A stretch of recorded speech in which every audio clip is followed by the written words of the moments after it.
KLT densitometri merupakan teknik analisis dengan cara pemisahan komponen senyawa dalam dua fase yang berbeda dengan menggunakan prinsip interaksi antara zat senyawa dengan sumber radiasi elektromagnetik dari sumber cahaya yang terdapat pada TLC scanner.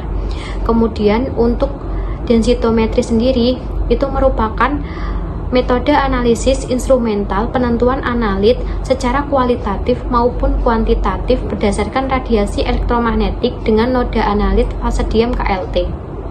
Selanjutnya, kita akan membahas beberapa istilah-istilah yang sering digunakan dalam pemisahan secara kromatografi. Jadi saat teman-teman akan melakukan pemisahan menggunakan prinsip kromatografi, ada beberapa istilah yang harus teman-teman pahami supaya memudahkan teman-teman dalam menganalisis menggunakan KLT. Jadi, istilah yang pertama itu adalah fase gerak. Sebenarnya fase gerak itu apa? Fase gerak itu adalah fase yang digunakan untuk membawa atau mengalirkan zat analit yang akan dipisahkan melewati fase diam. Biasanya fase gerak yang digunakan itu sesuai dengan kepolaran dari zat yang akan dianalisis. Biasanya kita menggunakan parut-parut organik dengan kepolaran tertentu. Ada N-heksan, metanol, aquades, asam asetat, atau merupakan kombinasi dari beberapa pelarut organik. Sedangkan fase gerak itu adalah fase yang digunakan untuk menahan komponen. Nah, biasanya fase gerak yang digunakan itu akan melewati fase diam. Fase diam itu biasanya terbentuk dari padatan atau kombinasi dari padatan dan cairan. Jadi, banyak fase gerak yang digunakan itu akan melewati fase diam. Fase diamnya itu dapat berupa padatan ataupun kombinasi dari keduanya. Jadi, dia itu berupa silika gel. Silika gel itu merupakan fase diam yang paling sering digunakan dalam prinsip pemisahan kromatografi. Selain silika gel, kita juga bisa menggunakan amonium oksida. Nah, setelah kita membahas fase diam dan fase gerak, ada juga istilah yang namanya itu eluat dan eluen. Sebenarnya itu apa? Eluat itu merupakan zat yang akan dielusi.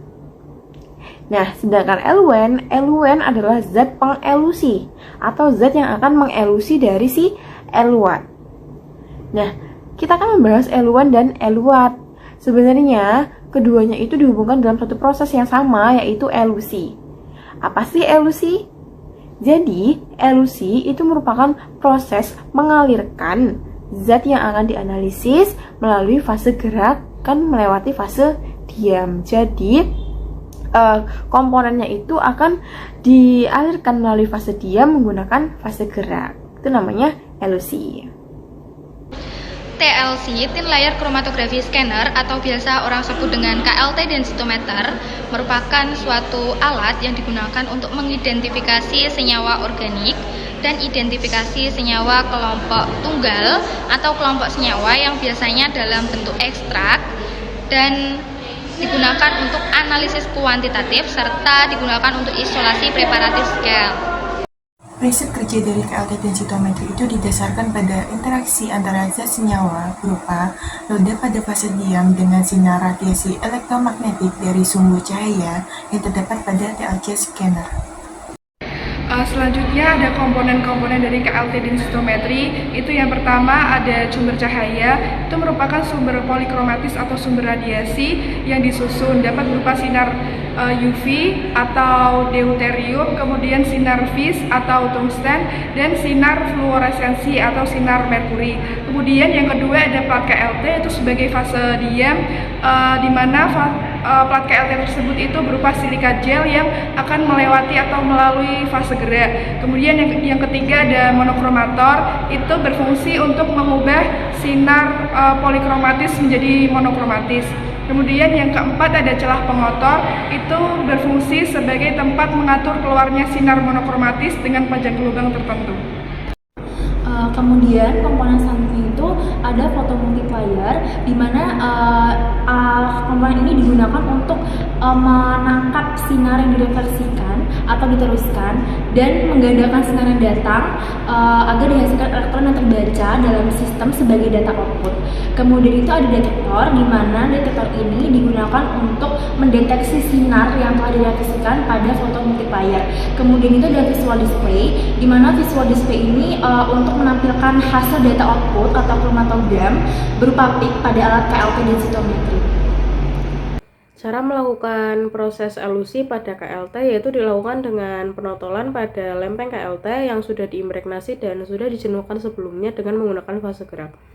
Kemudian untuk teknik penotolan ini dilakukan menggunakan pipa kapiler berukuran 100 mikroliter, di mana pada saat penotolan larutan ditotolkan sedikit demi sedikit di atas garis atau tanda batas bawah yang sudah dibuat.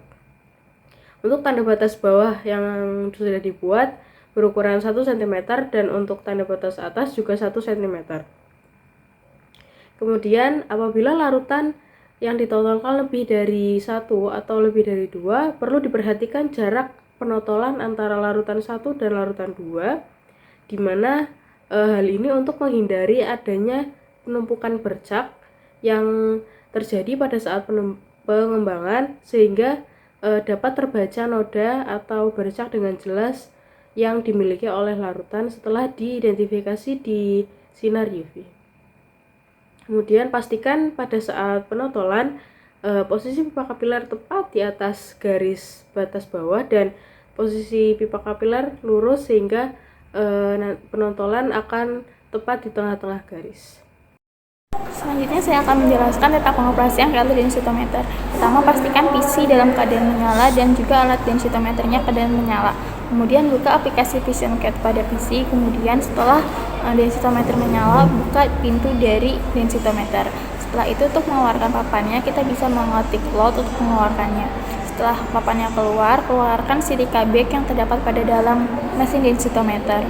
Kemudian letakkan lempeng KLT yang sudah dielusi di papannya. Pastikan yang totalannya itu berada di atas. Paskan bagian kanan dari plat itu kepada besi yang terdapat pada papannya.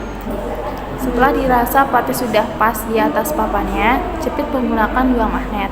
Setelah itu masukkan kembali papan ke dalam alat densitometer menggunakan tombol load. Setelah itu papan akan masuk dan jangan lupa untuk menutup pintu dari densitometer sampai rapat. Jadi di sini saya akan menjelaskan tentang pengkondisian pada alat. Yang pertama itu klik new, kemudian terdapat menjadi 3 macam, ada new method, ada new compaction, dan new folder. Kemudian klik new method. Jika sudah, kita akan memberikan nama.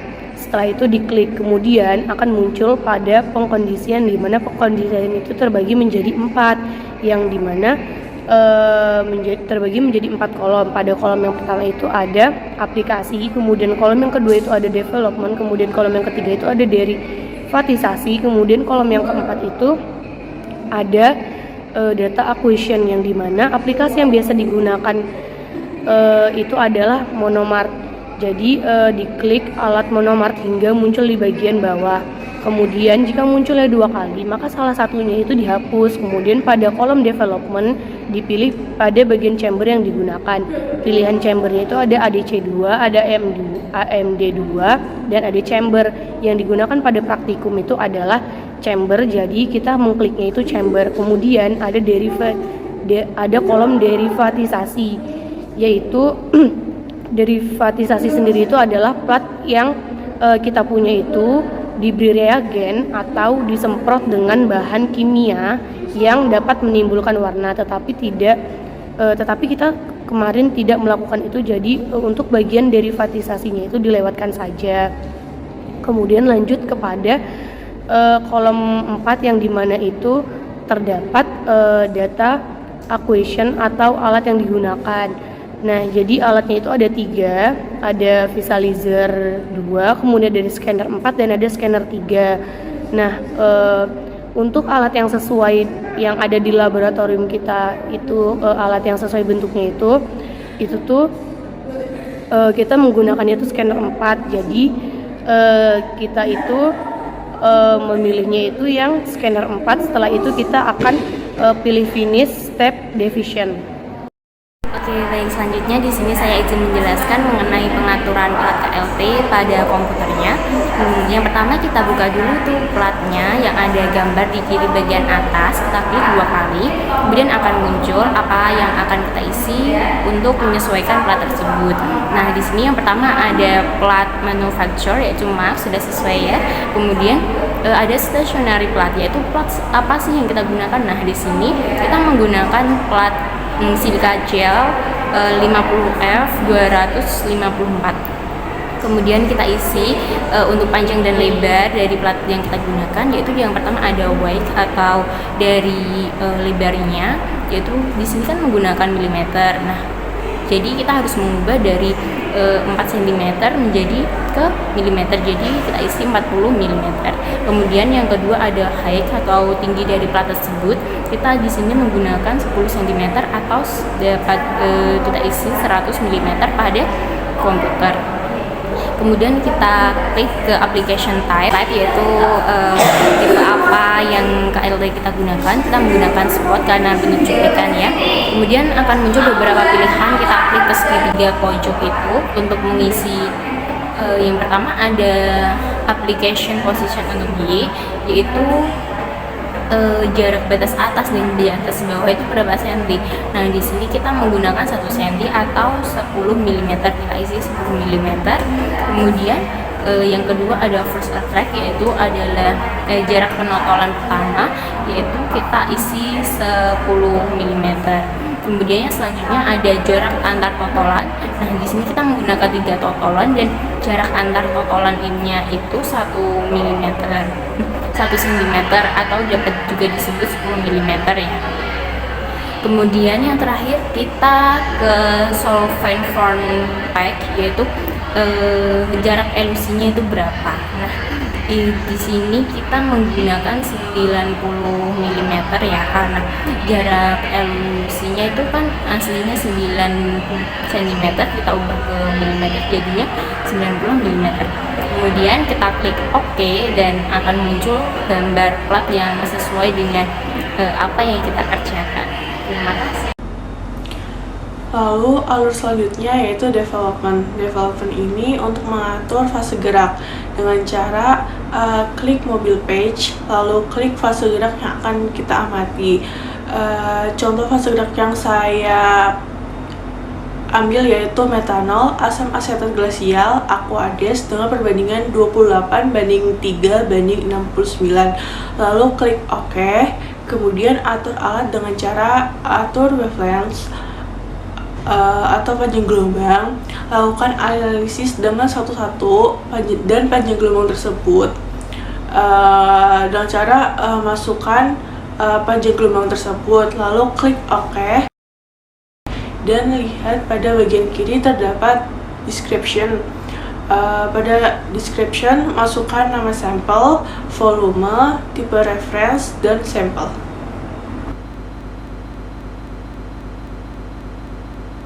Selanjutnya, menganalisis panjang gelombang pada kafein. Untuk menganalisis panjang gelombang pada kafein, itu kembali terlebih dahulu ke pengkondisian awal. Atur pada bagian alatnya, ganti panjang gelombang menjadi panjang gelombang kafein, yaitu 273. Kemudian klik OK. Setelah itu, klik Execute Method. Kemudian pilih File ID. Pada file ID itu memasukkan konsentrasi yang digunakan pada saat praktikum. Itu konsentrasi yang digunakan pada kafein itu 1000, paracetamol 1000, dan standar sampelnya itu 100. Kemudian klik OK. Setelah itu klik Continue. Setelah itu klik OK, dan setelah itu klik Continue sampai panjang gelombang kafein tersebut terbaca oleh alat densitometri, kemudian akan muncul pada layar. Cara mengeluarkan plat dan mematikan alat. Langkah yang pertama yaitu buka pintu TLC scanner, kemudian diklik load. Setelah keluar, ambil magnet yang menjepit plat. Kemudian masukkan bantalan silika yang telah dikeluarkan. Bantalan silika digunakan untuk mengatur kelembapan yang ada dalam alat. Kemudian masukkan kembali dengan klik load. Setelah itu, tutup pintu TLC scanner. Pastikan pintu tertutup dengan rapat. Setelah pintu tertutup rapat, klik tombol off untuk mematikan. Kemudian, cabut kabel colokan yang tersambung dengan listrik. Baik, terima kasih. Sekian pemaparan dari SGD kami mengenai prinsip pemisahan senyawa campuran menggunakan KLT densitometri. Apabila ada salah kata dalam memaparkan materi, kami mohon maaf. Saya akhiri. Wassalamualaikum warahmatullahi wabarakatuh.